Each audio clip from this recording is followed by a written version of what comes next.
এখানে আমি নিয়েছিলাম একটা ডিম, একটা লঙ্কা আর একটা পেঁয়াজ, আর ফ্রিজে 2-3 পিসের মতো চিকেন ছিল। সেগুলোকে কুচি কুচি করে কেটে একটা ডিম দিয়ে ম্যারিনেট করে নিচ্ছিলাম। এক হাতে ক্যামেরা থাকার দরুন আমি এক হাত দিয়েই করছিলাম, তাই ঠিক মতো হচ্ছিল না। তারপর কড়াতে তেল দিয়ে চিকেন আর ডিমের ম্যারিনেটটা দিয়ে দিয়েছিলাম। বাড়িতে থাকা এরকম সামান্য কিছু উপকরণ দিয়েও সন্ধেবেলার ক্রেভিংসটা বেশ ভালোই মেটানো যাবে যদি তোমরা 15 মিনিটের এই রেসিপিটা বানিয়ে নিতে পারো। আর সাথে যদি থাকে 1 গ্লাস কোল্ড ড্রিঙ্কস, তাহলে তো আর কোনো কথাই হবে না, জাস্ট জমে পুরো ক্ষীর। এটার মধ্যে আমি ভিনিগার অ্যাড করে নিয়েছিলাম আগেই, সেটা আমি ক্লিপ নিতে ভুলে গিয়েছিলাম।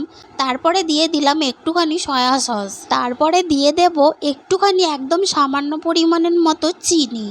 চিকেনের এই রেসিপিটা আমি দেখেছিলাম ইনস্টাগ্রামে একটা ভিডিওতে। প্রোফাইলটার নাম আমার এই মুহূর্তে মনে নেই, তাই আর কি বলতে পারলাম না। এই যে এই সামান্য রান্না করতে গিয়েই আমার এই অবস্থা হয়েছে দেখো। এরপরে দিয়ে দিলাম একটু পরিমাণ মতো নুন। ইনস্টাগ্রামে ভিডিওটা দেখার পরে আমারও ইচ্ছা হয়েছিল একদিন বানাবো, তারপরে এতদিন পরে আমি আমার মতো করে বানাচ্ছি আর কি। বাড়িতে চাউমিন আনা হয়েছিল, সেটার সাথেই পেয়েছিলাম এই ফ্রেশ সস, সেটাই এখন এখানে দিয়ে দিচ্ছিলাম।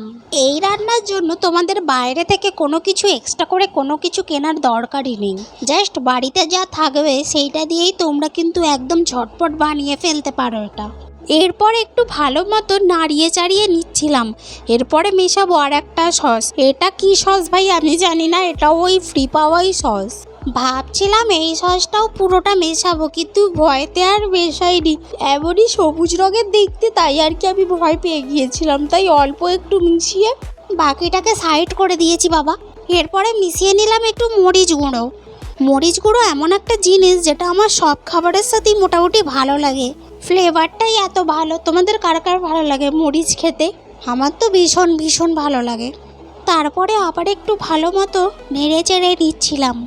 আর এখানে আগে থেকে কেটে রেখেছিলাম পেঁয়াজ আর লঙ্কা, সেইগুলো এবার এখানে অ্যাড করে নিচ্ছিলাম। সবকিছু প্লেট থেকে কড়াতে পড়ে গেলেও জেদি বাচ্চার মতো প্লেটে আটকে থাকা লঙ্কার দানাগুলো কিছুতেই পড়তে চাইছিল না, কিন্তু আমিও কিন্তু ওই ছাড়ার পাত্রী নয়। হাতে করে টেনে টেনে এনে সব কটাকে দিয়ে দিলাম কড়াইতে।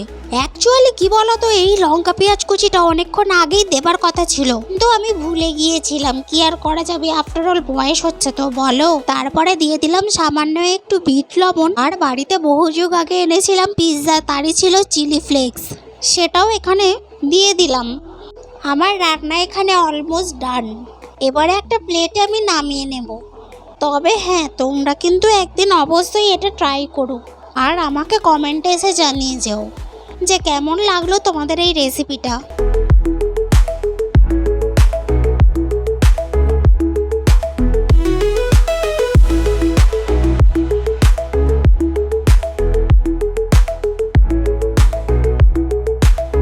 তারপরে একটু টেস্ট করে দেখি, দাঁড়াও, যে কেমন বানিয়েছি নিজেই রান্নাটা।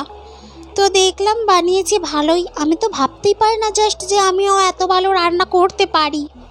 পরবর্তীতে এত ভালো ভালো রেসিপির জন্য তোমরা আমাকে ফেসবুক থেকে দেখলে অবশ্যই ফলো করে রেখো, আর ইউটিউব থেকে দেখলে অবশ্যই সাবস্ক্রাইব করে নিও, যাতে পরবর্তীতে আমি তোমাদের সাথে এত ভালো ভালো রেসিপি আবার শেয়ার করতে পারি। বাবারে বাবা, এইভাবে কথা বলতে গিয়ে তো গলাটাই আমার এরকম হয়ে যাচ্ছিল। আজকের ভিডিওটা এই পর্যন্তই, তাহলে টাটা, দেখা হবে খুব তাড়াতাড়ি।